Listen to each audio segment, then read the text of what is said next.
Vai começar mais um episódio do Atos Podcast, então peça sua pizza maravilhosa Estela ou então seu Barnes Burger e vem com a gente. Ele é uma simpatia de pessoa, nome composto, veio lá de São Paulo, Padre Rodrigo Elias, seja bem-vindo, Padre. Rogló, boa tarde, os queridos. Aí, é o próprio, é assim. É a simpatia, não é não? Eita Deus. Muito bom estar aqui com vocês. Então... Obrigado, Padre, pelo sim, né? Sim. Ao nosso convite. Mais uma vez a gente pescou os convidados do Instituto Hesed. Obrigado, Instituto Hesed. O Instituto Hesed é o patrocinador indireto, né? Indireto, é. Mas a gente tem muito carinho lá para o Instituto Hesed, irmã Kelly Patrícia. Padre, eu vi a irmã Kelly Patrícia antes do Instituto Hesed. Uau. Ainda bem novinha, cantando no Hallelujah, lá nos primeiras edições do Festival Hallelujah. Uau. Ainda sem... Ela usava outro hábito, não era aquele, era diferente. E aí só aquela pessoinha ali ela entrava com a estantezinha, né, com as partituras, sim. Aí levava ali pro meio e cantava e tal. E logo depois veio a fundação do Instituto. Mas que bom, né? Que bom que recebeu o senhor aqui. E como eu comecei aqui a abrir, gente, ó, a simpatia do homem aí, ó, sorrisão aí. Padre, o sorriso evangeliza também, né? Muito. Né? Dizem que é a minha marca, né? Eu queria que fosse a pregação, a oração. Hoje mesmo, né, lá fomos iniciar o Rosário e a irmã Maria Raquel, conheci ela no primeiro congresso angélico, né? Que teve lá em Aparecida. Inclusive foi onde eu conheci a Ana Clara e o Ítalo também. Sim, sim. O padre Gabriel Vilaverde, ali fiz amizade também com Geraldinho, todo esse pessoal aí, né? E aí... Então, eu conheci ela lá, mas assim, tanta gente, né? Provavelmente ela não se lembrava. E hoje, então, a hora que fomos iniciar, antes de fazer qualquer coisa, cheguei, né? Aí o Santíssimo ali exposto, vamos começar o Rosário. Aí só virei pro lado, dando um sorriso e voltei, tô ali olhando para Jesus. Pô, tá diante de Deus, você até esquece das câmeras, né? Você tem um cara ali, né? E aí, uma das primeiras coisas que ela falou, né? Vamos acolher então o Padre Rodrigo, né? Que já chegou com essa simpatia toda, com esse sorriso tão bonito, né? E de fato, é uma marca. Minha família traz muito isso, né? Minha irmã então, se eu sorrir, tem que ganhar um poço, né, de sorriso, né? Mas isso é muito próprio também da minha mãe. Minha mãe é essa pessoa simpática. Minha mãe, onde ela chega, ela conhece todo mundo. Legal. Então, acho que eu herdei bem isso dela, assim, sabe? Mas o sorriso abre portas mesmo, né? Sim. E ele tem um poder, assim, de quebrar resistências, né? Sem dúvida. Quando é verdadeiro. Sim. Claro, né? Quando ele é permeado legítimo, exatamente, né? Autêntico, sim, exatamente. autêntico. Porque isso não pode soar como uma ironia, né? Ou então, sim. O que não é o caso do senhor, absolutamente. Mas, gente, ó, estamos aqui recebendo o padre com esse cafezinho. Padre, vamos brindar aqui, porque o café é cheirinho bom. Cheirinho bom aqui, ó. Bom mesmo. É lá do sul de Minas. Vamos tomar logo antes que esfrie, né, padre? Cheirinho bom, Lago Jacareí, pessoal do nosso amigo César Scófano. Então você corre lá e vai se aproveitar esse café maravilhoso. Um ambiente mega agradável bom lá. Demais. Não tem só café, tem bolo, tem pão de queijo mineiro. Várias delícias. Eita, lá. Tem muita coisa. Ainda vamos gravar um podcast lá naquele mezaninozinho lá. Lago Jacareí, as áreas do nosso amigo Pedro aqui. Conhece lá, padre? Lago Jacareí? Onde que fica? Ali, Cidade dos Funcionários, por ali. É parte sul da cidade. Seis Bocas, já ouviu falar? Já ouvi falar. No próximo podcast que a gente for gravar, a gente leva o senhor lá. Pronto. Maravilhoso. Um ambiente bom demais. Virou ali um polo gastronômico da cidade. Sim. Várias opções. Então, procura lá e vamos deixar aqui na descrição, Pedro. Aqui, cheirinho bom, Lago Jacareí, não é isso? Exatamente. Corre lá. Padre, como é que iniciou o seu chamado? O senhor estava comentando aqui basicamente com a gente, né, que foi numa praça ali, mas o senhor cresceu numa família católica? O despertar para a vida de fé, ele já vem de uma realidade...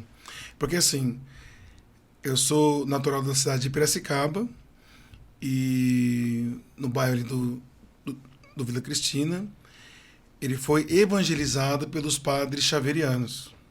Então, eu descobri, inclusive, 2 anos atrás... Xaverianos. Isso. Nunca tinha ouvido falar. Xaveriano. São Francisco Xavier? Isso, a fundação é na Itália, né? Que é... São Francisco Xavier era o... Jesuíta? Isso, contemporâneo de Santo Inácio de Loyola. Sim. Eu estive até numa capela consagrada a São Francisco Xavier, lá no interior do Rio Grande do Norte. Uau. E aí chama de Xaverianos. Isso, os padres xaverianos. Certo. E é interessante porque eu descobri há 2 anos atrás que o sino da igreja, quem conseguiu foi meu pai, porque minha família é da área da metalúrgica. Metalurgia. E aí ele conversou com o patrão dele, que na época estava construindo a igreja, porque meu pai e minha mãe, eles são do tempo onde os padres chegaram ali, numa realidade mais simples assim, do povo, né? Onde rezavam-se as missas debaixo de lona, que nem capela tinha.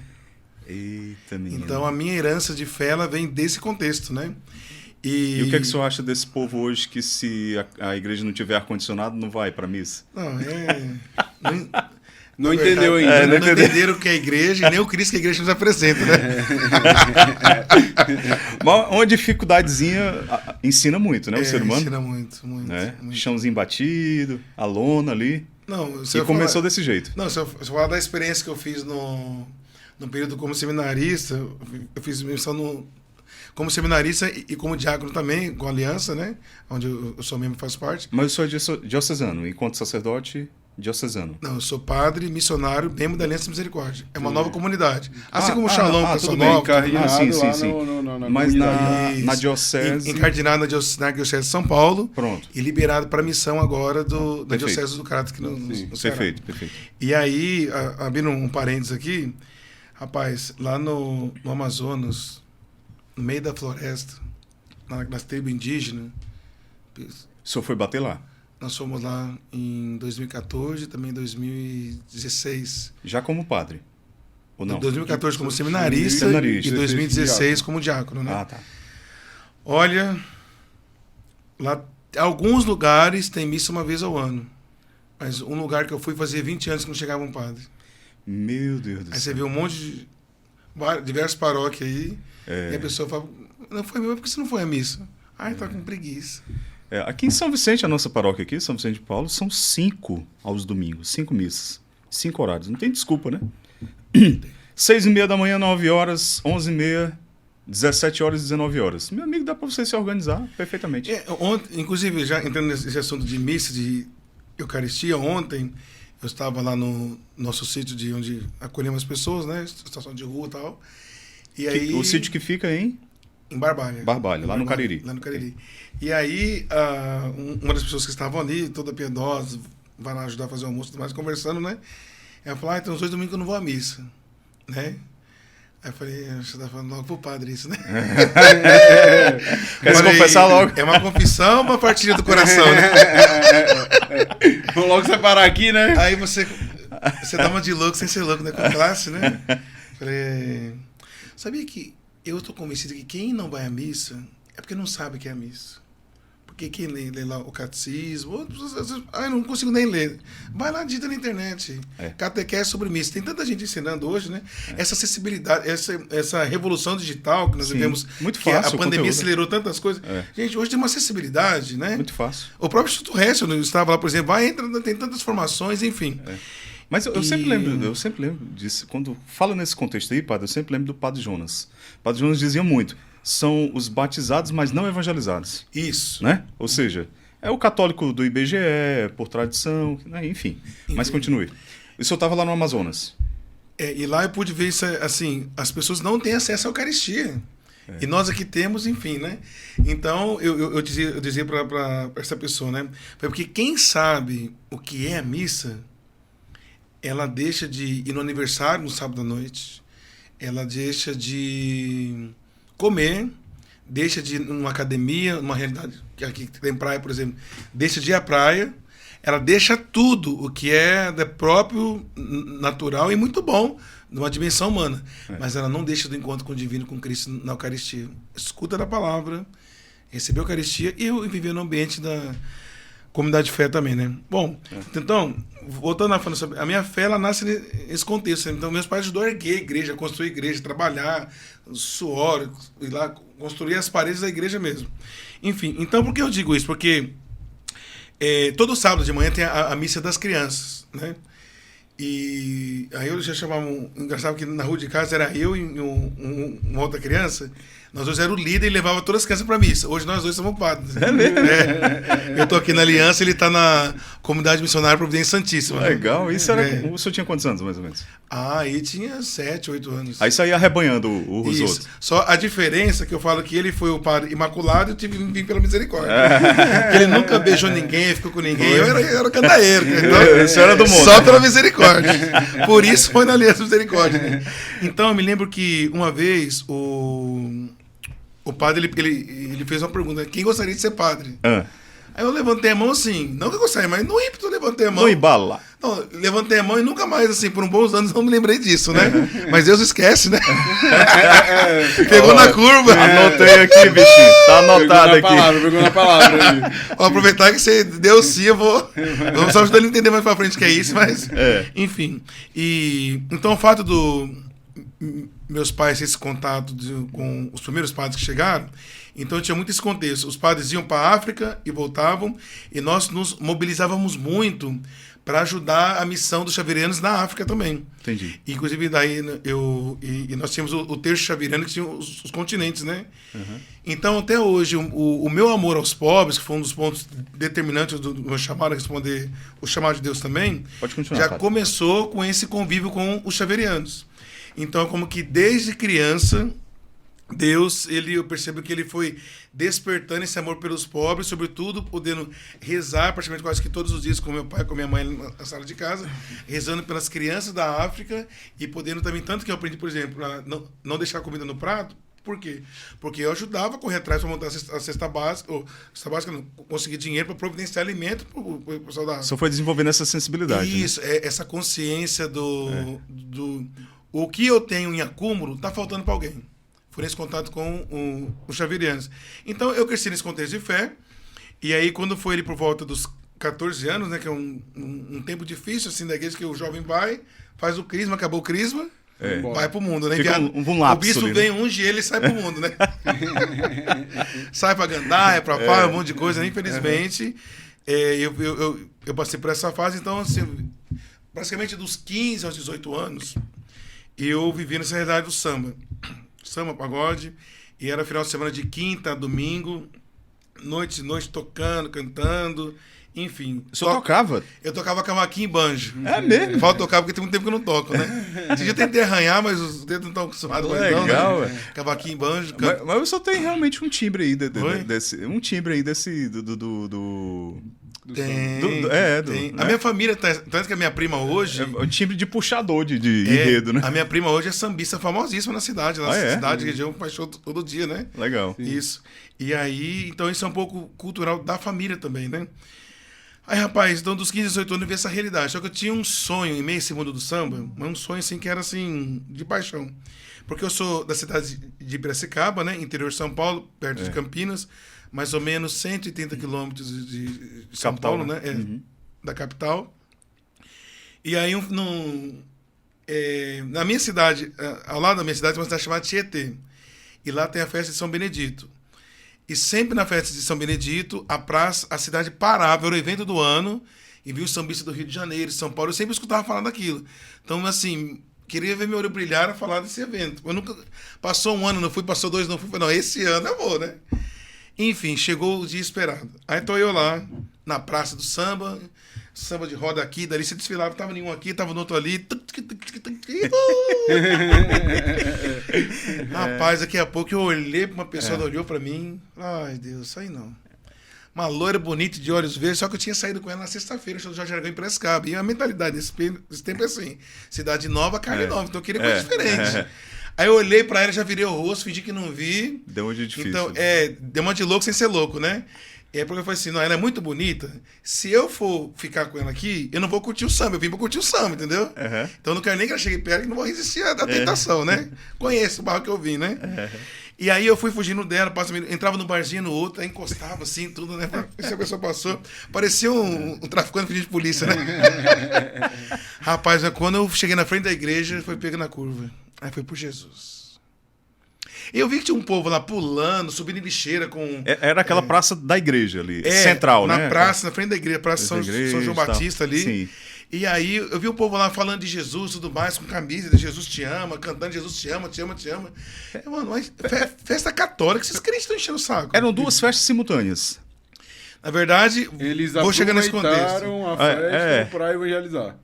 Isso. Mas eu vou chegar no desfecho aí. Por quê? Certo. Aí eu vi aquele pessoal pulando, fazendo um monte de coisa. Falei, meu, o que tá acontecendo aqui? Um samba diferente. Esses crentes estão enchendo o saco, né? Falei, meu Deus do céu.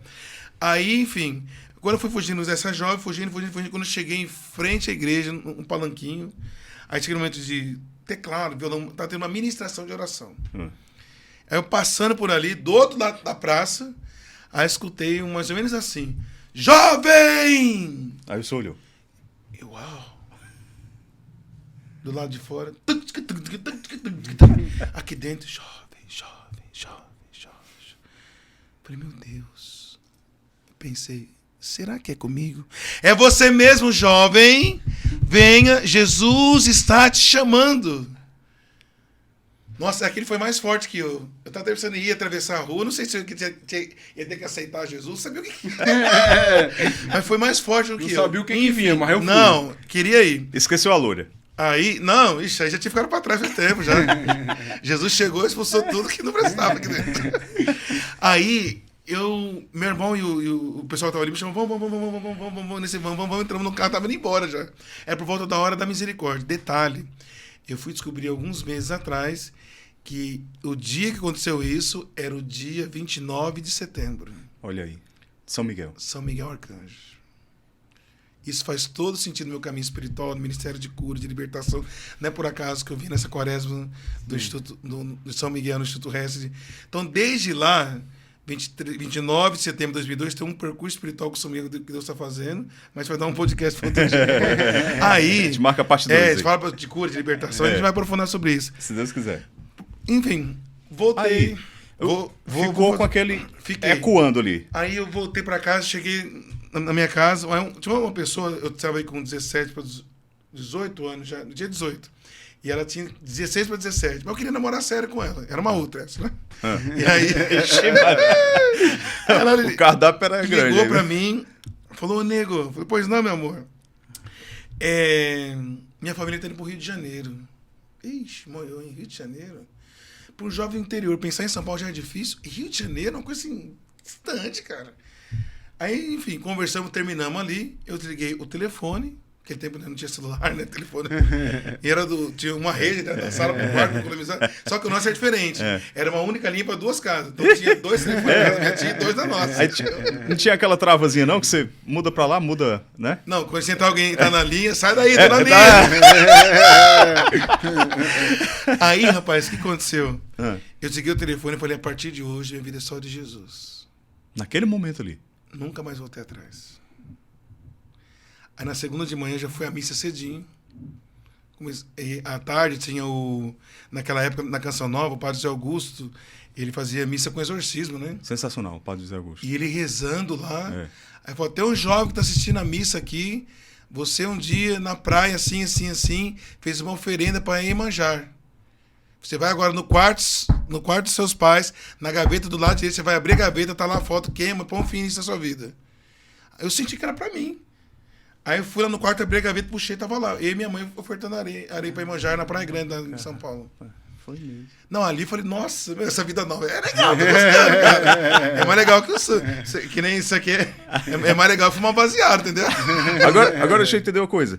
Qual foi o espaço de tempo entre esse momento da praça lá no Tietê até essa ligação que o senhor baixou e disse, agora eu sou de Cristo? 1h e 40 minutos, 2 horas. Rapidinho, então. Eu tava ecoando ali. Provavelmente na hora da misericórdia, Deus me alcançou naquela praça de samba. E aí, por volta de umas 16, porque assim, foi muito rápido, não tinha nem escurecido ainda, né? E por volta de umas 17 horas ali, quase 18, não é nem 18, porque eu lembro a claridade do dia ainda, né? Essa pessoa ligou, nós encerramos. E então, a partir daí, eu comecei a caminhar na igreja e tudo mais. Quando foi no assim, é aquela coisa, né? Princípio de santidade, castidade, não ficar com ninguém, não. É para ficar, vamos rezar 3 meses aí, ver se é vontade de Deus e tudo mais. Bem assim com essa consciência, né? E não é que as pessoas ficavam falando muito, não. É que eu entendi esse processo. Sim. E o Espírito Santo foi iluminando, né? E aí, quando chegou no dia 12 de dezembro, foi o casamento da minha prima, e de repente eu chego lá na chácara, lá antes do casamento, aí me sai uma sereia da piscina. Eu falei, nossa, coisa linda.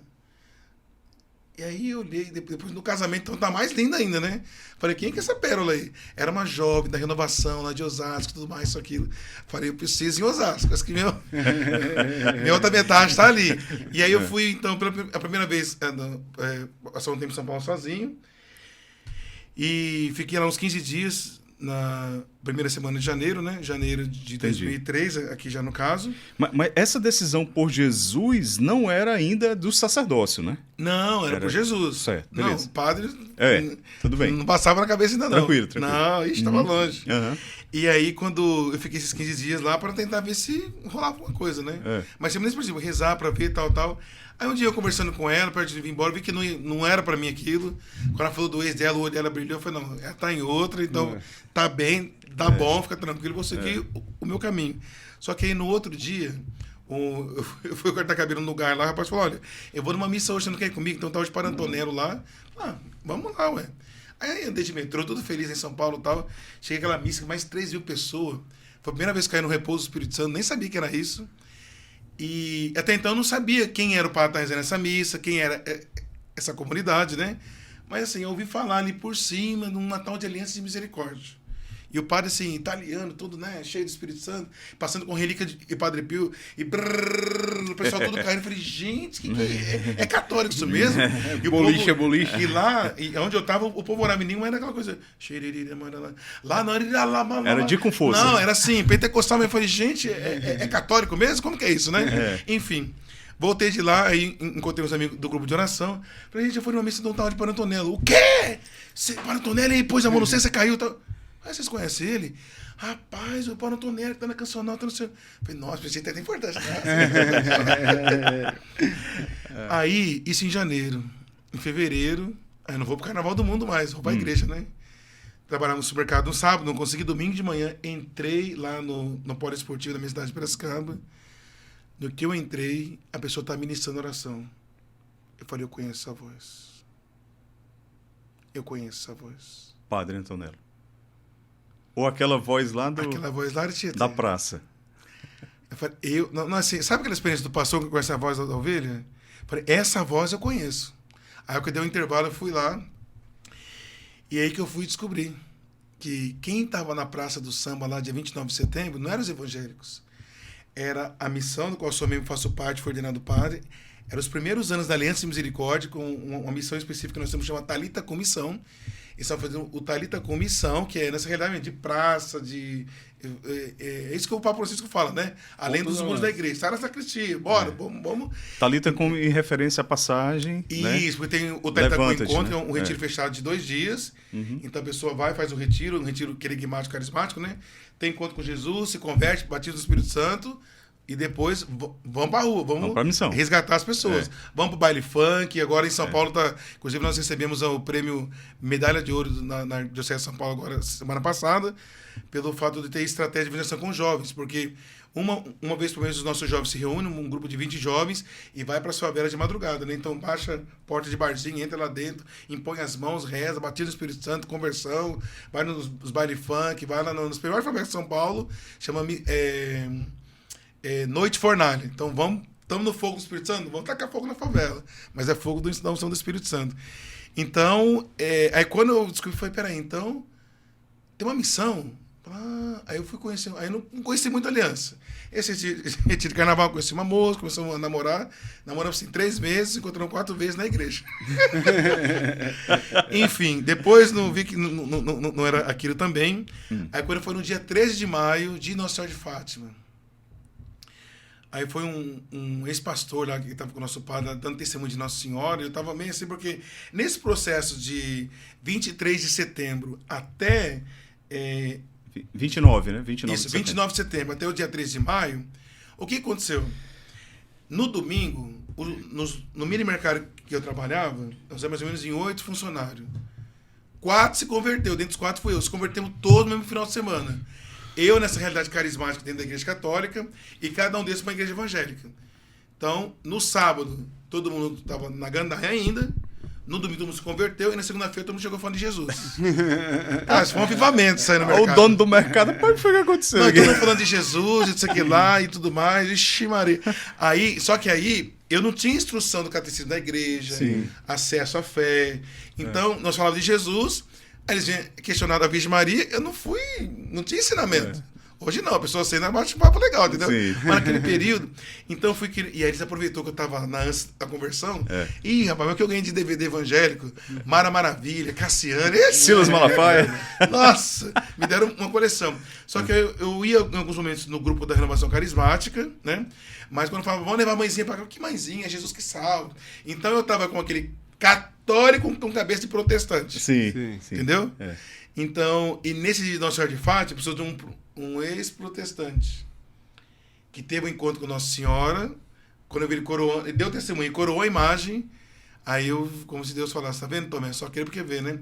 E nesse dia eu comecei eu criei o hábito de rezar o Santo Rosário. Aí a vida deu uma guinada assim, fora do comum. Então aí que eu comecei a conhecer a aliança na minha cidade, sobretudo em Piracicaba. Eu mudei o horário de serviço, porque na hora do almoço eu entrava uma hora mais cedo, saía uma hora mais tarde, e dedicava 2 horas na hora do almoço para ir perto da Santa Casa, onde tinha uma casa da aliança. Hoje tem sítio de acolhimento de irmão de rua e várias coisas. E lá eu ajudava a servir de segunda, quarta e sexta as pessoas que vinham da realidade interior para a Santa Casa de Misericórdia para fazer tratamento de hemodiálise.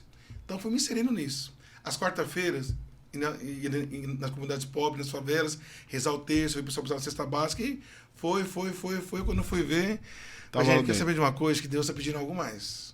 Que eu vou na favela, sexta-feira eu vou evangelizar garotos sem programa, domingo vai evangelizar os jovens, tô indo, tá faltando alguma coisa.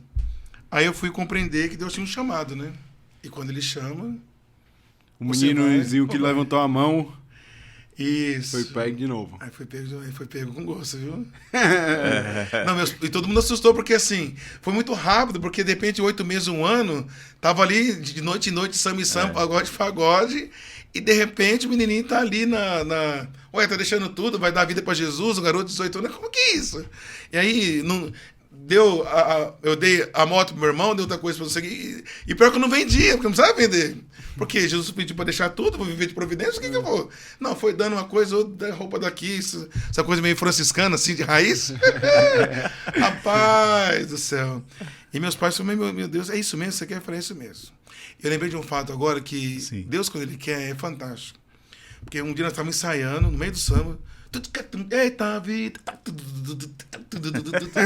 Falei, parou, não parou. Eis que diz o Senhor teu Deus. Oxe, que débora que fica ruim. Porque eu nunca fui tomar cerveja. Não, nunca fui disso, entendeu? Tomar cerveja, cabelo. Inclusive, eu era aquele cara que pegava o povo na sarjeta para levar para casa. Sim. Né? Aquele cara, mas não deixava de se divertir, né?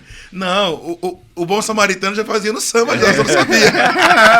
Pegou a caída na sarjeta e levou para casa. Você meio semi-morto, sabe? E aí, rapaz, eu comecei a profetizar ali. Falei, chegará um tempo que eu não estarei mais aqui com vocês. Chegará um tempo que eu serei só de Deus. Bora pro samba! Eita! Dando só os flash, né? Não, e assim... Depois eu parei pensando, por que eu fiz aquilo, né? Que loucura, né? Ia baixar o Espírito Santo, falar o Espírito Santo e o povo embora, pegando, o povo falando assim, o cara não sai com a gente, não bebe, não sei o quê, não usa droga. Aí, acho que bebe que fica ruim, né, cara? Aí, padre... o senhor já estava ali muito engajado na comunidade, né? Aliança de Misericórdia. E aí veio o discernimento para o sacerdócio. Isso. O sacerdócio ele veio depois de uns 3 anos. Alguém lhe ajudou nesse processo de discernimento? Ou o senhor mesmo, por meio da sua vivência e experiência, chegou a essa conclusão que queria... Olha, eu estava tão imergido assim, na vida de missão do dia a dia que eu não parava para pensar muito nisso não, sabe? Uhum. Até que chegou um dia que os formadores, também o diretor espiritual... Falou, você vai, ano que vem você já pode fazer a primeira consagração, né? Você já tem clareza se é para o matrimônio, se vai ser irmão consagrado, se vai ser padre? Ih, rapaz, tem que pensar nisso, né? Precisa. Rapaz, eu tô tão feliz evangelizando que eu tava nem pensando nisso aí, né? E aí, a princípio, então, eu comecei... É lógico que, assim, o caminho de formação, ele vai ajudando bastante, né? Então, seja para a vida matrimonial em comunidade de vida, seja o celibato, tanto como irmão, como a vocação sacerdotal, podemos dizer assim, a formação ajuda muito. Só que eu não estava olhando para isso, estava olhando para... Entendi. Queria evangelizar, só que chegou uma... Não, preciso olhar, e comecei a olhar para isso, e aí eu fui compreendendo pelos sinais, né? Compreendendo os sinais, não tanto porque as pessoas falavam, porque a resposta a uma vocação, um chamado, é algo... E tem que ser algo assim que... É uma convicção interior. Sim. Que quando vem as crises, rapaz, dificuldade, perseguição, tribulação, inveja, contenda, tudo isso, não tem realidade humana, já é possível de acontecer isso. Sim. Então, no momento que você não entende que Deus está te colocando à prova, você ser aprovado, amadurecer como o povo de Israel no caminho do deserto, foi passando a prova para chegar num patamar espiritual, maturidade humana, intelectual e espiritual que Deus queria. Então, se você não tem essa convicção interior, isso é porque alguém falou, alguém profetizou. Na hora da crise, irmão, a profecia cai por terra, viu? Então tem que ser algo que você vai consolidando dentro do teu ser mesmo, sabe? Então, aí eu compreendi, né? Então fiz a consagração como celibatário, mas já em vista da vocação sacerdotal. Agora, algo que foi muito interessante, porque no período da missão do Amazonas, eu já estava aí mais ou menos uns 10 anos de missão, né? E eu já tinha passado por Seja a Casa que acolhe as crianças de rua, que é a Casa Naim, em São Paulo. Tinha feito experiência no processo de fundação das duas casas, seja ali no Rio de Janeiro, que tem uma casa hoje que, na realidade, bem pesada, com tráfico, essas coisas, né? Que é em Senador Camará, no complexo da Coreia, entre Campo Grande e Bangu. Até onde tem um grande presidente de Bangu lá, né? Tá. Aí morei ali, meio de tiroteio, tantas coisas, realidade bem desafiadora de missão. Uma missão muito feliz também, muito bom. E também fiz parte do processo de fundação da Missão da Aliança no centro, na nossa casa no centro do Rio de Janeiro. Então, eu fiz essa experiência de missão, depois fui para Belo Horizonte, processo de refundação, uma experiência muito bonita também, de 2011 a 2013. Então, em 2014, eu volto para os últimos anos de estudo, no Seminário de Teologia da Aliança Misericórdia, que era ali no centro de São Paulo, próximo à Catedral da Sé. A comunidade tem já um centro de formação, já um seminário. Nós fizemos, acompanhado pela Diocese de São Paulo, um período assim. Depois nós entendemos um outro modo de acompanhar a formação do seminarista, né? Tá. Mas naquele tempo morava todo mundo junto. Na filosofia até hoje é assim, você vai às missões, estuda e tem um acompanhamento, porque nós entendemos também que a autenticidade de vivência do carisma, ele vai colaborando no seu processo de formação humana e espiritual. E a faculdade contribui com a formação intelectual. Mas tem assim, tem um pároco que é responsável por isso, dentro dos conselheiros, você faz o diálogo e tudo mais. E aí... Tem que conciliar a missão com a formação. Isso. Não sair da missão para ter a formação. Não. Nós formar aqui dentro. Até porque depois você vai separar aqui dentro, né? Então já passa pelo fogo agora, né? Pra ver se é isso ou não. Senão depois você vai pra fora e vai... enfim. Tava lá no ar-condicionado, estudando, aí quando vai pra missão, tiroteio, bomba e rasga. Opa, não era isso que eu tava pensando, não. Não, tem que ser sacerdote raiz. Eu quero ouvir o senhor falando um pouquinho sobre a comunidade Aliança de Misericórdia, seu carisma e tudo mais, pouquinho. Mas antes de o senhor responder, a gente quer destacar aqui os nossos parceiros, Padre Rodrigo Elias. Chamam mais o senhor de Padre Rodrigo ou de Elias? Ou o nome composto, como é? É só Rodrigo mesmo? Na verdade, sim. Meu nome no RG, né? Nome civil. Rodrigo Moraes Pereira. Rodrigo Elias é o nome significa a missão no qual eu exerço. Entendi. Então, é como se fosse um batismo um nome religioso. Religioso. Assim, né? Joia. Então, Padre Rodrigo Elias, nós temos aqui dois grandes parceiros, além do Xerimbão, que acreditam no projeto e viabilizam a gente concretizar o Atos Podcast. Então, nós queremos aqui saudar o nosso amigo Rodrigo Costa, da Imobiliária Mota da Costa, né? E aqui na imobiliária você encontra toda a solução para o seu negócio imobiliário, não é isso, Pedro? Exatamente. E também, além do Rodrigo Costa, a gente encontra também a Belgo Cercas. Especialista em cerca de todos os tipos aí. é uma representação, a marca que tem no mundo todo, e o nosso amigo ainda tem a representação aqui no estado. Acho que é no estado, né? No estado. No estado. E faz esse trabalho aí. Até muito no Cariri obrigado. lá, viu, padre? Se precisar, Aliança de Misericórdia precisar de cerca lá em Barbalha, Que bom. procura Belgo Cercas, nosso amigo Gleuton Macedo, né? E é importante a gente contar com esses parceiros para a gente poder realizar o nosso projeto, né? E sempre rezar por eles. Tá bom, gente? Então a gente vai deixar aqui na descrição os dois, além do cheirinho bom. Na verdade, os três, né, Pedro? Exatamente. É isso aí. Pois, padre, fala um pouquinho, qual é o carisma da comunidade Aliança? Só termina a história lá da Isso. Amazonas, Sim, lá de sim, 2014, que o senhor desculpa. foi para o Amazonas. Sim. Concluí isso e já entramos na autenticidade, Pronto. na autenticidade do carisma, né? Enfim, então nesse período que eu vim pro seminário, de repente, rapaz, eu estava pensando tanto a missão, estudando tudo, buscando viver o caminho de santidade, crescer na vida de virtude, na vida de oração, leitura espiritual, estudo também intelectual, enfim, tava na Pouca missão, coisa, né? Enfim.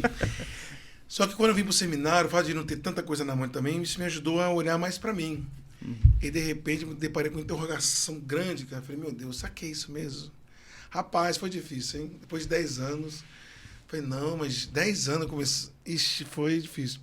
E foi interessante que a missão do Amazonas me ajudou muito. Me lembro quando eu estava saindo depois de alguns dias, ficamos lá uns 2 meses, e numa tribo nós ficamos uns 10 dias mais ou menos. Quando fomos sair de lá, aí o cacique lá, que é responsável da tribo, né? Ele falou assim, vocês vêm cá mais vezes. Comunidade tem sede de palavra, ouvir palavra. E aquilo marcou muito assim, né? Eu falei, meu Deus, eu não posso, eu tenho que responder isso, né?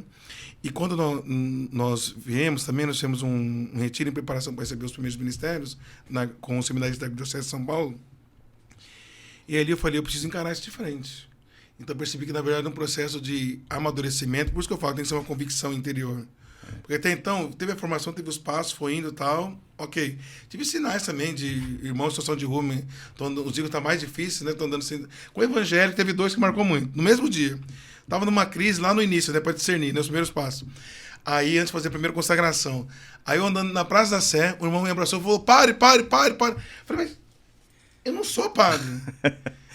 Ele falou, você nasceu para ser padre. Só que aquele olhar, o irmão moreno, cheio tomado de álcool, droga, de repente ele fica ação, o olho dele fica verde e fala, você nasceu para ser padre. Nunca tinha visto. Não. Aí você chorar. Eu falei, meu Deus, Jesus falou comigo através dos pobres. Que no carisma para nós é um sinal, assim, Deus, a gente vai de encontro aos pobres, é Cristo que nos abraça, né? E tem até uma frase do Papa Paulo VI, né, que passou por várias pessoas, que ninguém é tão pobre que não tem algo para dar e ninguém é tão rico que não tem algo para receber, né? E nesse mesmo dia eu vim embora, lá esse tempo eu morava na favela de Taipas, aí eu andando lá na Topic, e um rapaz na frente, fazendo uma leitura de um livro lá e tal, falei, nossa, eu já li um livro semelhante a esse, tal, só que ele era evangélico, né? Aí começamos a conversar, mas sentei, seguiu a viagem, e ele falou assim, preciso te liberar uma palavra de Deus. Eu não acredito que você tá aqui e ainda não pediu seu Barney ou sua Estela. Pelo amor de Deus.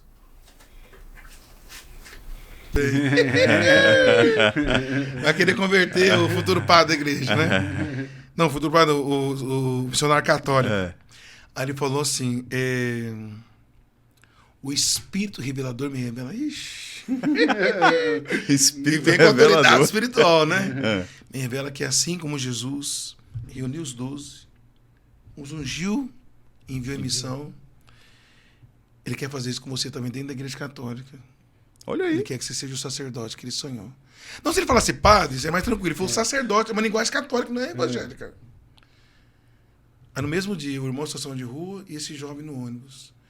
Falei, nossa. Mas ainda então, e junto com um caminho de formação, isso ajudou. Mas depois de 10 anos, praticamente, assim, depois de alguns anos, o fato de eu vir sem interrogação e poder questionando cada coisa, né? Não, mas se eu fosse um pai de família, como que seria? Aí foi analisando, seria um bom pai por isso e por aquilo. Padre, é importante haver esses questionamentos, né? Faz parte do amadurecimento. Porque a palavra crise, né, ela tem esse sentido de decisão, rompimento, né? Então você conclui um ciclo entendeu, sofre, né, as dores do tempo presente, mas a glória que vai se revelar não se compara, diz Paulo, né? Exato. Então, nesse momento... E é o momento para ter as dúvidas, as crises. Sim, ali, aproveitando o retiro. Exatamente. E dentro, assim, conversando com o reitor do seminário, na direção espiritual, tudo caminhando conforme a igreja ensina, né? E nesse retiro eu tomei uma decisão. Então, fui colocando em xeque tudo. Se eu fosse pai de família, como que seria? Se eu fosse um irmão celibatário. Mas quando eu fui analisando sobre o sacerdócio, eu falei, meu Deus... pelos sacramentos, pela palavra. Isso não é o sacramento em si. É você se encontrar naquilo que Deus te chamou a viver. E se decidir por aquilo. Tanto que hoje, às vezes, a pessoa fala, nossa, padre, quando... A gente fala assim com muita simplicidade, tá bom? Não é para se envaidecer, não. Ontem eu atendi um dos nossos acolhidos, saiu da rua agora tem uns 3 meses. Lá em Barbalha? Lá em Barbalha. Na verdade, a gente fala que é no Resto do Mês, subindo caminho do Caldas lá, né? Sim, do Caldas. Um pouquinho mais acima. Uhum. E aí ele falou, pá, eu atendi ele, foi uma experiência bonita, confessou, chorou, rezei por ele, oração de cultos, mas foi uma benção. Ele falou, opa, de vez em quando você usa lente? Eu falei, eu? Não, por quê? Rapaz, tem hora que você ergue lá o pão do Cristo, tá aprendendo, né? Ele vai entender que é Eucaristia um dia ainda, né? O pão do Cristo, quando você ergue lá assim, rapaz, eu olho e não vejo assim, não. Eu vejo um olhar verde, às vezes um olhar meio caramelado, às vezes um olhar azul escuro. Verde. E é interessante porque, assim, a partir dessa decisão, hoje, para mim, assim, celebrar a missa, sobretudo na hora da consagração, quando eu levo a Eucaristia, meu Deus, é uma coisa assim... Vem aquele sentimento, eu nasci para fazer isso. Que é o essencial da vida do sacerdote, né? Eu nasci para fazer isso. A melhor oferta que eu não é nem, por exemplo, ir evangelizar alguém, fazer uma coisa, fazer um trabalho, cuidar de uma paróquia, ir na rua, tá com os irmãos de rua, que lá no Cariri também eu assumi a missão nos presídios esse ano. E nos presídios, não, isso aí faz parte do ofício. Mas a essência é consagrar a Eucaristia. Porque ali, como diz Santo Afonso Maria de Ligório, né, o ato finito e infinito. Gente, isso aqui é fantástico, quando ele vai dizer que se nós tivéssemos num estádio com 40 mil pessoas, né, tá lá Padre Marcelo, Frei Gilson, o resto, todo mundo rezando lá, né, tudo mais, e aí chega um comunicado, gente, vamos soltar vai cair uma bomba aqui, vai matar todo mundo. Sai do estádio, você vai ficar de boa. Mas quem sai do estádio está negando Jesus. Aí o Frei Gilson, não, vamos morrer por Jesus, vamos dar vida por ele. Todo mundo lá em estado de graça, né, vai entrar por livro lá dos mártires, né? E já vai para o céu. Então, segundo o Santo Afonso, isso é um ato finito, porque são criaturas humanas que fizeram um ato heróico por amor a Deus. Mas mesmo essas 80 mil pessoas derramando sangue por amor a Jesus, não se compara a missa que o sacerdote reza aqui na terra, porque é um ato infinito. Amém. E ele vai dizer ainda que nem a oração de todos os anjos, que são criaturas, e da Santíssima Virgem Maria, todos eles rezando de uma vez só no céu, não se compara com a missa que o Padre reza aqui na terra. Que eles são criaturas, estão lá no céu, oferecem as orações, mas são criaturas. Profundo, né? O ato infinito, por isso que nós falamos, recebe, Senhor, por tuas mãos esse sacrifício, para a glória do seu nome, para o nosso bem de toda a Santa Igreja. Profundo e ao mesmo tempo tão simples e tão singelo, né? Tão singelo. Então, cada vez que eu consagro a Eucaristia, nessa consciência de fé, é para isso que eu nasci. Amém. Maravilha, viu? Testemunho belíssimo. E a Aliança de Misericórdia... Só um instantinho antes, sim. Gente, com esse testemunho vale o seu like. Então, já deixa o like, compartilha, aperta o botãozinho aí de compartilhar aí no YouTube, onde você está assistindo. Manda para os seus contatos aí nos grupos de WhatsApp para você evangelizar e receber essa mensagem do Padre Rodrigo Elias. Então, Padre, um pouquinho da Aliança de Misericórdia. Como é que nasceu? Qual é o carisma? A Aliança de Misericórdia, ela nasce na virada do ano 99 para o ano 2000. Estava lá os fundadores, os primeiros irmãos, assim nós falamos, em um retiro de 40 dias. Fizeram esse retiro de 40 dias e o encerramento foram para um espaço. Né? Estavam mais ou menos umas 30 pessoas. Então eles começam a rezar a missa antes de virar o ano. Quando vira o ano, nasce a aliança dentro do mistério da missa. E é virado do ano 99 para o ano 2000. Passado alguns dias, o Papa São João Paulo II canoniza Santa Faustina e consagra o 3º milênio à Divina Misericórdia. Foi muito marcante, né, essa virada de milênio aí, né? Sim, sim. Muito especial. E graças a Deus, um dos nossos fundadores conseguiu estar lá. E Aliança de Misericórdia, eu vou explicar assim, de repente, acho que é mais fácil, dentre tantas categorias teológicas do estatuto que eu poderia trazer aqui. Uma vez eu era seminarista, estava servindo lá no Oratório Eucaristia Nossa Senhora de Boa Morte, e ia ter uma apresentação do SESC. A gerente do SESC depois falou, o que é Aliança de Misericórdia? Eu tinha 1 minuto para falar para ela o que era isso. Falei, a Aliança de Misericórdia é onde nós procuramos amarcar na pessoa como Deus ama. Ela encheu o olho de lágrimas. Uau, existem pessoas assim. Procuramos existir como Deus quer. Mas, no fundo, se for ler no estatuto mesmo, né? A Aliança de Misericórdia é ser testemunha do amor misericordioso de Deus. Mas o testemunha, no original do grego, no sentido de martírio, né? Então, eu morro para as minhas vontades todos os dias, para que eu possa ser essa semente que caiu na terra, e se ela não morre, não produz frutos. Mas se ela morre para si numa consciência de santidade por amor a Deus, então o fruto disso vai ser essa expressão da misericórdia para as pessoas. É uma tentativa constante de você permitir que o outro, com as suas virtudes e erros, com seus talentos e fraquezas, uma luta, é um desafio constante, você alargar as tendas do seu coração para que o outro, dentro de você, possa ser aquilo que ele é. É mais ou menos por aí que a gente... Então, não é tanto uma questão... E se expressa de várias formas. Sim, né? diversas formas. Não existe algo específico. Você à frente de atuação de levar esse carisma em várias realidades. Como o senhor falou, no presídio, os irmãos de rua...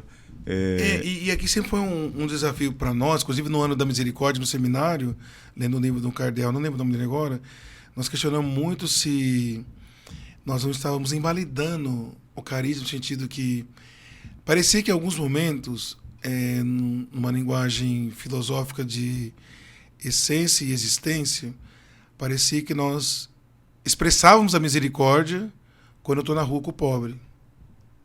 É existência, estou fazendo uma ação.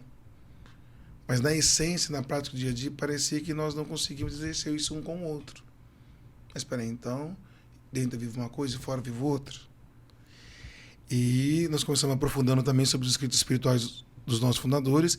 É interessante porque nós, quando fazemos a nossa consagração, então nós assinamos no final, né? Padre Rodrigo Elias, Filho da Misericórdia.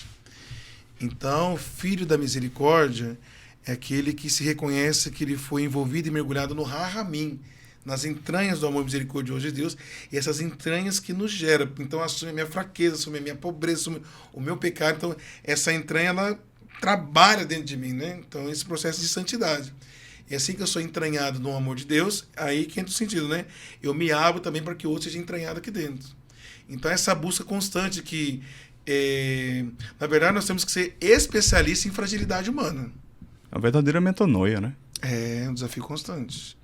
Porque se você fica no campo da alma, né, o ser humano, corpo, alma e espírito, no campo da alma, você corre o risco de, até numa mentalidade digital hoje, né, grupo do WhatsApp, não gostei, tiro do grupo. Não, aqui isso para nós é anticarisma. Então, é um desafio constante de você aprender seguindo Jesus Cristo, com a pessoa de Cristo, porque nós somos convidados. Um dia eu estava vindo uma missão de Ribeirão Preto para São Paulo no ônibus, eu fui tentar explicar o que era Aliança Misericórdia, e conforme eu fui falando, o rapaz falou, nossa, essa face da igreja eu nunca vi. Falei, pronto, gostei dessa expressão dele, de um ateu. Eu conheço a igreja, estudo isso, vejo papos, mas esse rosto da igreja eu nunca tinha visto. Falei, pronto.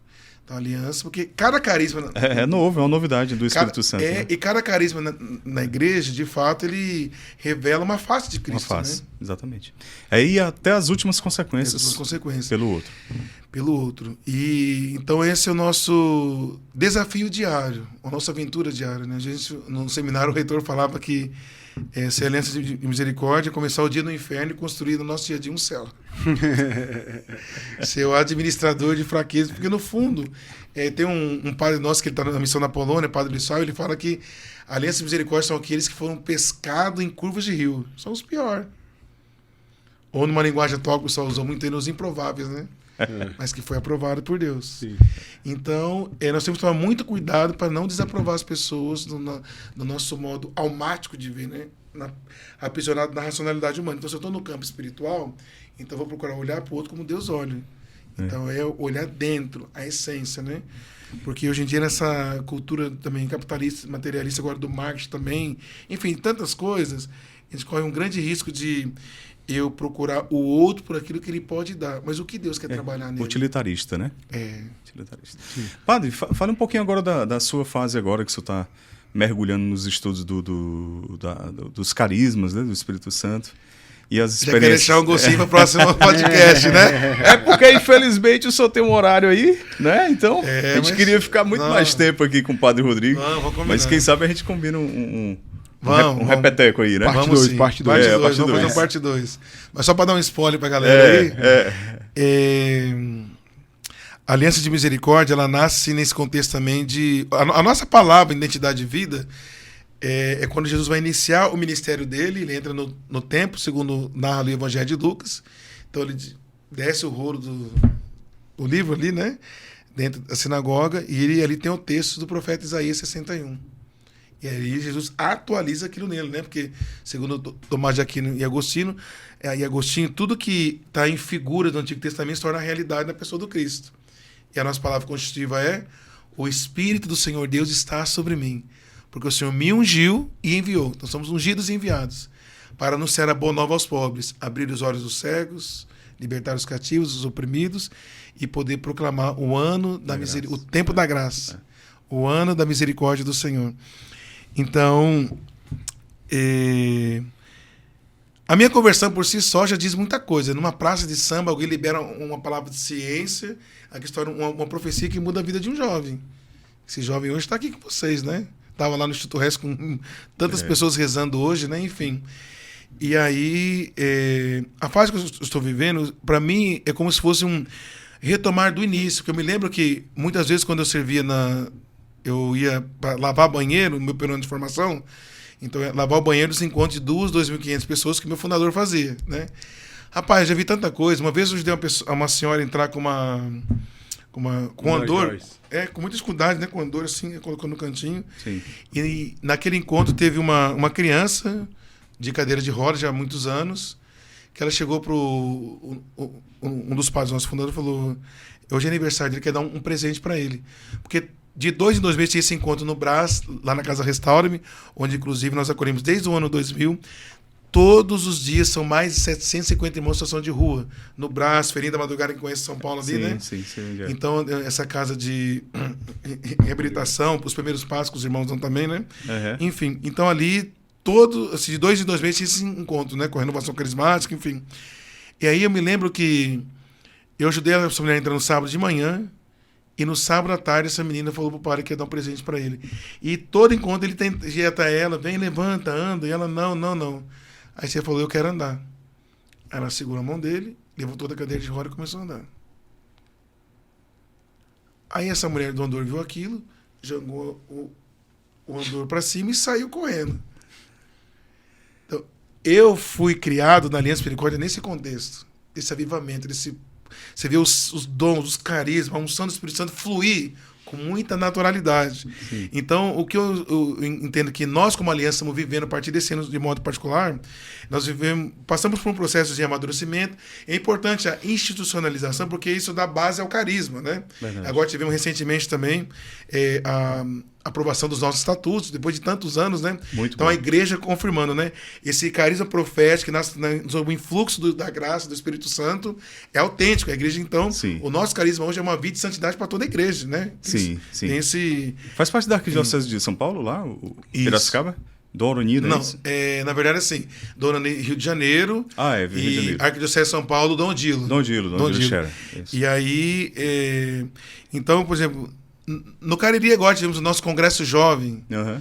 Uau, meu Deus. Tem uma jovem, não é batizada na igreja ainda, inclusive eu estou organizando o batismo dela.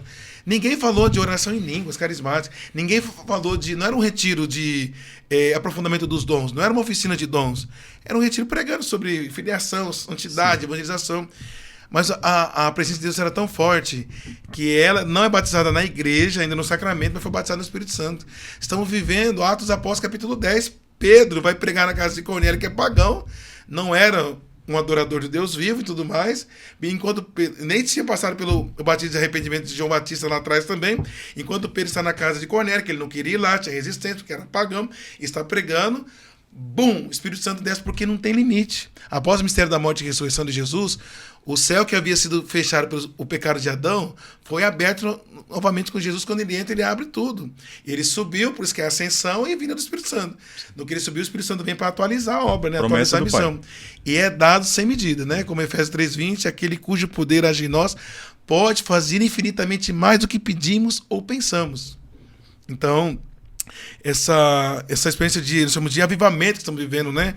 O que é uma intervenção de Deus de modo sobrenatural que ele vai, sobretudo, quando vamos, precisaria de muito tempo falar de avivamento, mas alguns princípios, né, que vamos entendendo, uma das coisas é ser de Deus. Então a pessoa começa como lá em 1 Coríntios 14, versículo 4, aquele que ora no Espírito, que ora em línguas, edifica a si mesmo. E essa edificação, você sai de Coríntios, faz um link lá em Romanos 8, 26 a 28, Paulo vai dizer que o Espírito Santo ele vem, ele ora em gemidos de nefá, então ele vai orando em nós. O Espírito Santo, diz Paulo em Romanos 8, 26 a 28, que o Espírito Santo ele prescuta, ele entra no mistério, na intimidade. Sonda, né? Ele sonda. Nossa, que é profundo. Salmo 138. O Senhor, tu me sondas e me conhece. Então tem essa onisciência. Então ele entra no mistério do Pai com o Filho, como Tomás de Aquino diz, né? Essa expressão trinitária do amor, Agostinho, o Pai que só pensa no Filho, o Filho que só pensa no Pai. Então quando eu estou aqui com os pés fixos nessa terra, acontece Colossenses 3:1. Buscai as coisas do alto, aspirai as coisas do alto. Então o que acontece? Um primeiro despertar é esse. É o que estava acontecendo. Tava vindo ontem pra cá no avião, de repente a pessoa falou, ela foi no banheiro, voltou, falou, Padre Rodrigo, você aqui, falei só vez, prazer, tranquilo? Padre, eu fui na sua missa 15 dias atrás. Eu fui na sua missa 15 dias atrás, lá eu já tava no alto, né? Lá em Barbária, no Cariri. Falei, é mesmo? E aí, como foi? Ela falou que ela trabalha ela é revendedora de pneus, se aproximou de uma pessoa lá no Juazeiro, que vai na nossa missa toda semana, né? E levou ela, foi o que mudou a vida dela. E conversa vai, conversa vem, conversando algumas coisas, enfim. Mas você é de onde? Eu sou de Fortaleza. E o Espírito Santo me incomodando, eu quero batizar ela no Espírito Santo, quero batizar no Espírito Santo. Aí ela sentada no banco da frente, eu aqui assim, e ela apresentou e falou, para esse problema seu só tem uma solução, chama batismo no Espírito Santo. Quer receber? Quer? Então receba. Pá! Senhor, fogo sobre ela, mais. Daqui a pouco ela bala choreira, começou a orar, vixe, Maria, porra, que é isso? O avião todinho rezando. Não, olha só. Eu falei assim, que esse fogo não sai pelas... Mas então, é esse influxo, onde você passa, você percebe que esse exercício, né? Eu estou trabalhando muito isso na região do Cariri, com servos, sobretudo Agora, criança, você não... Numa missa de domingo, não é uma missa de cura. Aí começamos a pedir o Espírito Santo, uma criancinha de 4 anos, domingo agora, começou a orar em línguas.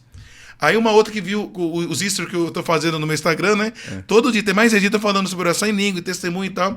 Aí uma criança viu a mãe assistindo, mãe, mas que é essa coisa que o Pato Sorriso tá falando? Minha filha, oração em língua, mas que é isso, mãe? Que é isso, mamãe? Criança de 6 anos. Na oração, a mãe explicou, eu quero isso também, se o Pato falando que é bom, eu também quero. Aí então receba, filha, a criança começou a orar em línguas. Então esse despertar, por quê? Essa edificação que nos leva ao mistério, então você transcende do campo da alma e você vai na realidade sobrenatural, do mistério trinitário de Deus. Do sobrenatural, como diz, né, os documentos da igreja, né, o catecismo, sobretudo, né, se torna participante da vida divina. E Deus vai, e a oração em línguas nos permite a ter acesso a realidades do céu que aqui na terra nós não conhecemos ainda. Lembra quando o filho volta, ele diz o filho mais velho, né? Lá em Lucas 15, de 11 a 32. Sim. Pai, mas você nunca me deu um cabrito? O filho fala, mas meu filho... Tudo que é meu é seu, né? Se o teu irmão que estava gastando dinheiro com prostituta, eu matei um novilho gordo, você está pedindo cabrito? Filho, tudo que é meu é teu. Aí nós vamos para o Pai Nosso, assim na terra, como no céu. Então tem mistério do reino que nós não tivemos acesso aqui na terra. E pela a expressão carismática da oração em línguas, Deus revela isso a nós. Você vai ver isso, por exemplo, nas confissões de Santo Agostinho, que numa missa, o pessoal acha que a nossa missa de cura demora, né? A de Agostinho era a noite toda. Cego, São Padre Pio, voltava a né? enxergar, tantas curas. Tomás de Aquino, quando ele queria ter revelação de compreensão do texto de Isaías, né? Você vai encontrar isso essa citação de um contemporâneo dele no livro Som de Milagres, que conta desde o judaísmo até os tempos atuais sobre a oração em línguas a partir dos padres da igreja. Nossa, Bernardo de Claraval no fogo da unção, meu Deus do céu. E aí, Tomás de Aquino, para ele interpretar alguns textos da Sagrada Escritura, na cela dele aparecia Pedro e Paulo dando revelação para ele. Por isso que ele escreveu a grande Suma Teológica. Por isso que ele escreveu o que Suma escreveu, Teológica, né? não vem por acaso. Vem de um homem que era orador no Espírito. Tinha que ser, né? Para fazer o que ele fez. Então nós estamos nessa Só vibe. mediante a graça, né? E aí, o interessante é que você passa então a ter uma vida ativa no Espírito. E aí o Espírito Santo começa a revelar coisas. Você começa a ter um entendimento diferente da palavra, porque, segundo a Dei Verbo, um dos 4 documentos mais importantes do Concílio Vaticano II, vai dizer que os escritores da Sagrada Escritura escreveram sobre o influxo do Espírito. Sim. Então, mesmo o Espírito da Graça que ajuda a escrever, é aquele que, quando você ora em língua, ele vai dar entendimento do que foi escrito. Lógico, sempre à luz da tradição, do magistério da igreja, mas uma revelação pessoal para a sua prática de vida. Quantas pessoas, por exemplo, nesse caminho de oração em línguas, estão se aproximando, marido e esposa se reconciliando, porque não precisa o padre dizer na missa mais para eles. Eles estão aprendendo a ter os ouvidos sensíveis à voz do Espírito. Como está orando constantemente, está crescendo nessas atmosferas, realidades sobrenatural, então os ouvidos estão se tornando sensíveis, então a consciência se tornando mais iluminada. E o que acontece? Consciência iluminada pela graça de Deus. E o Espírito está falando assim: pede perdão para tua esposa. Vai, pede perdão. Então mas precisa de um dia só para isso. Que catequese maravilhosa, padre. Não, assim, eu fiz a escolha nesse tempo de dar a vida por isso. Não, e maravilhoso a gente perceber a riqueza da igreja, que é a diversidade de carismas, né? De carismas, manifestações do Espírito Santo, os carismas chamados os infusos e os efusos, né? Tanto, todos eles. Sim. Isso tudo é muito... É maravilhoso a gente contemplar isso. Maravilhoso, maravilhoso. E como o senhor tem contemplado esses testemunhos todos que o senhor tem recebido, né? Por onde o senhor passa? Tem testemunhos. Vem sim. arrastando. Não, nesses 10 dias são demais. O Instagram tem que tomar cuidado para controlar ele. Assim. E participando aí da Quaresma de São Miguel, hein? E é legal porque, assim, a princípio eu pensava que... nós íamos no carro conversando. É que, assim, como eu assumi isso agora, então eu estou tendo o retorno das pessoas. Então, eu pensava, por exemplo, eu mesmo. Hoje, eu criei uma prática de orar em línguas todos os dias. Hoje, por exemplo, as homilias da missa de domingo, sobretudo dia de quarta-feira, de mais específico, né? Mas domingo, eu, antes de ir para os textos espirituais, aprofundar a palavra de Deus, eu tomo a liturgia do domingo, vou no Santíssimo e começo a orar em línguas. Enquanto Deus não fala aquilo que Ele quer, eu não saio dali. Geralmente é meia hora, 40 minutos, orando. Aí vou, digito mais ou menos aquilo que Deus disse, e depois eu vou ler uma homilia de 1,16 atualizar no contexto de Papa Francisco, catei na hora São Tomás de Aquino, que ele vai lendo versículo por versículo, o que os pais da igreja entenderam sobre esse texto bíblico, o que a igreja diz sobre isso, aí vai passo pelo catecismo, depois tem um norte-americano que me ajuda muito também sobre uma exegese bíblica da liturgia do final de semana, e depois atualiza o carisma na prática daquilo que eu vivo. Aí o Papa Francisco, inclusive, ajuda muito também, numa linguagem mais atual. Mas o Tranquilo princípio... preparar a homilia, né? Tranquilo. Umas 3 horas e meia, fazer uma homilia de 20 minutos, dá certo. Então, mas essa experiência eu estou fazendo a partir dessa graça também, né? Sim. E é importante dizer, né, padre, o senhor também enfatizar que o dom de línguas é apenas ali, aberto, o primeiro ali, o pontapé inicial para você ter acesso aos outros dons, não é isso? Rapaz, e sabe uma coisa que eu estou pensando nesse tempo, que eu não tinha pensado antes? Já tinha observado, mas não com tanta evidência como agora, né? É que a igreja, ela nasce na Santa Ceia, né? Então Jesus está rezando ali a primeira missa, João 13 até o 17, esse contexto, o cenário da Santa Ceia. Então Jesus está rezando a primeira missa e já ordena os 12 apóstolos. Ela nasce ali. Aí ele vai, morre, ressuscita e sobe. Quando o Espírito Santo desce em Atos 2, aí ela começa a caminhar ativamente. Só que antes dela começar a caminhar, o texto bíblico diz, né, Atos 2, de 1 a 5, que eles ficaram, que todos, não foi um ou outro, todos ficaram repletos, cheios do Espírito Santo e começaram a falar em outras línguas. Então, essa expressão, essa oração carismática, nessa cultura de Pentecoste que a igreja nasce, Interessante pensar, né? Eu estou refletindo, não tenho resposta para isso ainda. Sim. Quero até encontrar uns bons teólogos para estudar sobre isso. Mas os primeiros com quem nasce a igreja começa a caminhar sobre a graça do Espírito Santo, todos eles oravam em línguas. O senhor acha que a renovação carismática, né, com a pregação dos dons do Espírito Santo, veio trazer assim um retorno da igreja aos primeiros cristãos ali, aquele modo de vida e essa prática de utilização dos dons, que era natural, né, como o senhor mesmo falou. Rapaz, eu gosto Pedro passava e a sombra de Pedro curava, né, os que estavam ali na... Rapaz, eu gosto de estar mexendo com o meu TCC, faz isso não, hein? Então, tem que marcar outro, então. Ixi, Maria, vai dar assunto, vai dar assunto. Fazer uma série. Pano pra manga, mas né? assim, em síntese... Mas dá um renovo na igreja, né? Porque assim... A partir do Concílio Vaticano II, que foi ali mais ou menos naquela época, né? Porque, na verdade, o contexto do concílio é século XX, né? Ali no século XIX, na segunda metade do século XIX, nós temos, de um lado...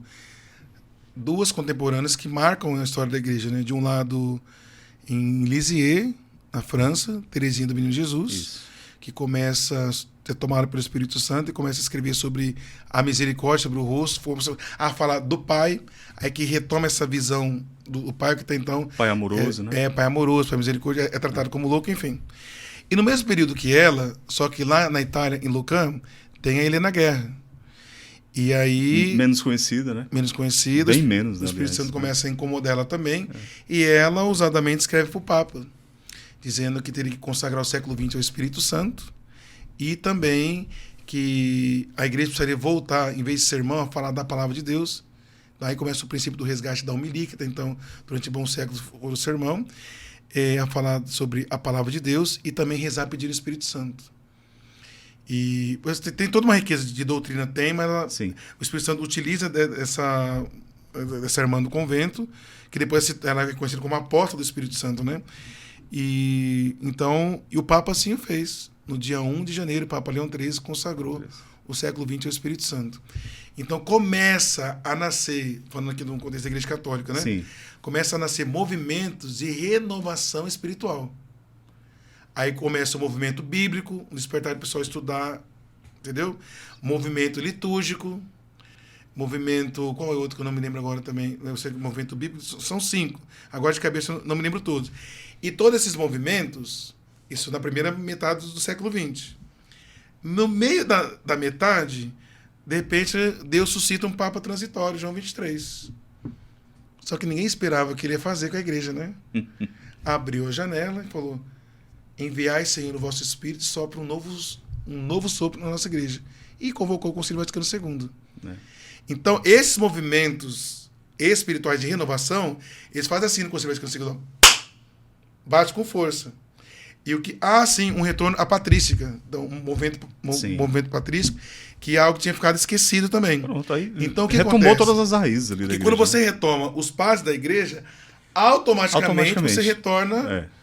Toda a Bíblia, sim, entende? Sim. Então, o princípio, meio e fim do Concílio Vaticano II, a ideia é o quê? Renovação espiritual da igreja.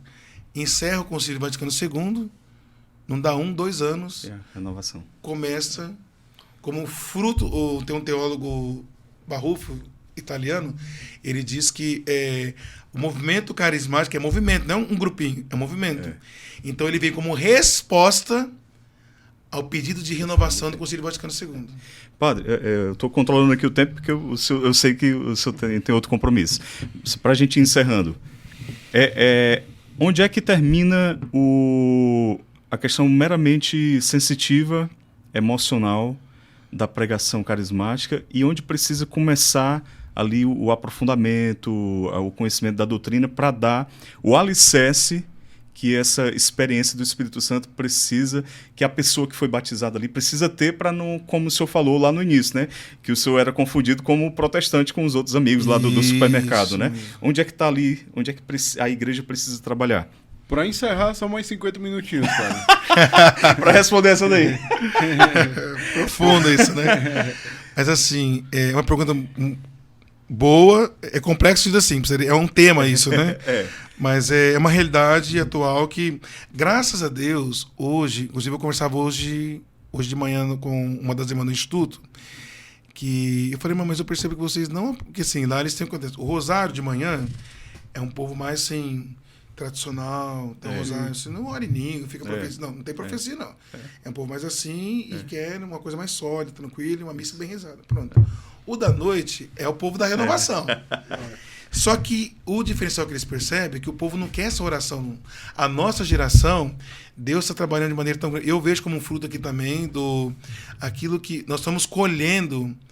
Não vou usar o termo consequência, que parece que é algo ruim, mas fruto de um grande investimento, de uma capacitação de conhecimento da fé que Paulo Ricardo trabalhou muito.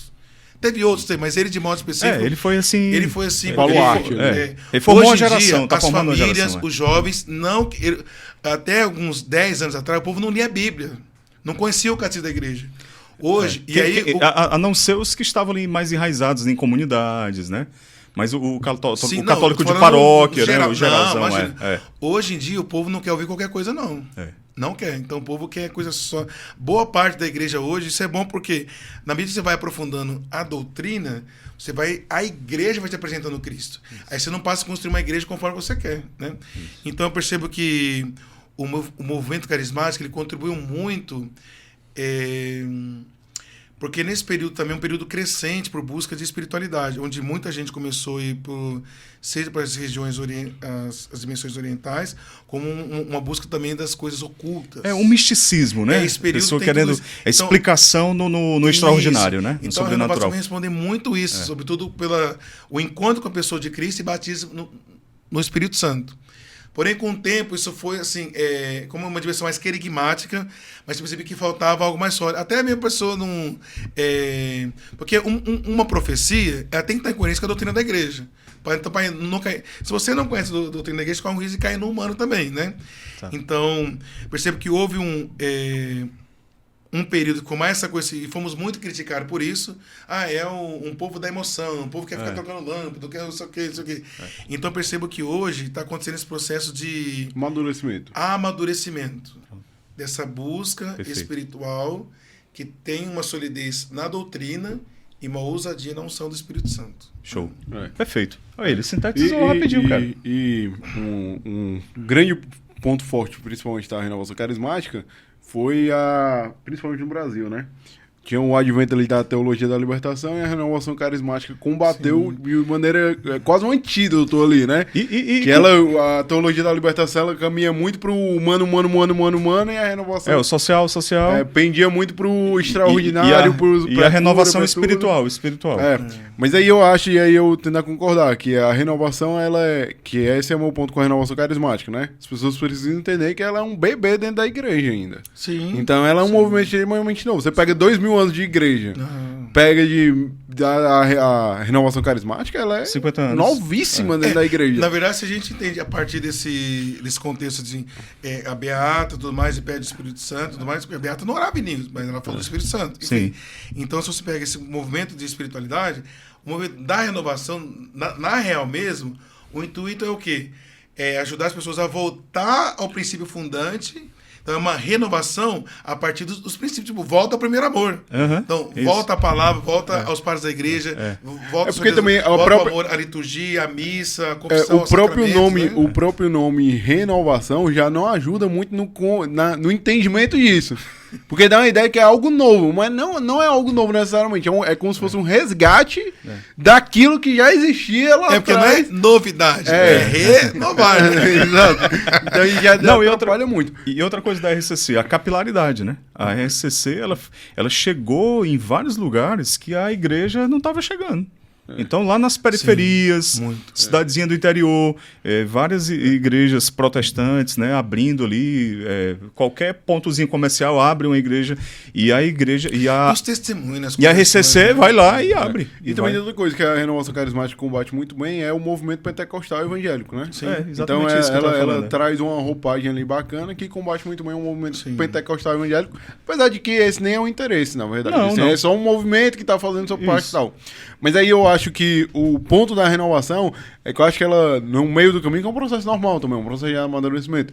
Ela passou um pouco do ponto ali, aí agora tá começando a voltar, dimerizar ali correto, equalizar as coisas, trazer uma doutrina, trazer uma outra roupagem mais madura, que agora vai para um outro nível. Que esse movimento eu vejo acontecendo dentro da renovação, ser algo muito mais maduro. Apesar de que eu ainda acho que a renovação, ela faz muito bem um papel querigmático, mas quando chega em searas mais profundas, ela começa a embananar muito o povo, muitas vezes.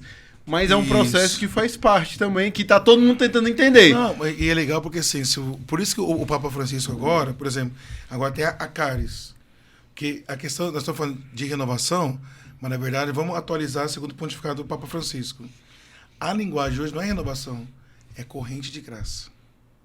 Que tem movimento, renovação carismática, que depois porque o Espírito Santo não para, né? Aí vem as novas comunidades. Por exemplo, Sim. nós oramos em línguas, profetizamos, tudo mais, mas nós estamos profundamente inseridos numa realidade social, onde a gente vai até a rua, que nem tem um grupo de irmãos nosso que está esse ano todo dormindo na rua com os irmãos de rua, resgatando os irmãos ali na realidade com eles. Que experiência. Então é legal porque é interessante que a maioria das novas comunidades, que esse novo sopro do Espírito também, né? Nós não somos filhos da renovação, nós damos continuidade da consagração de João 23.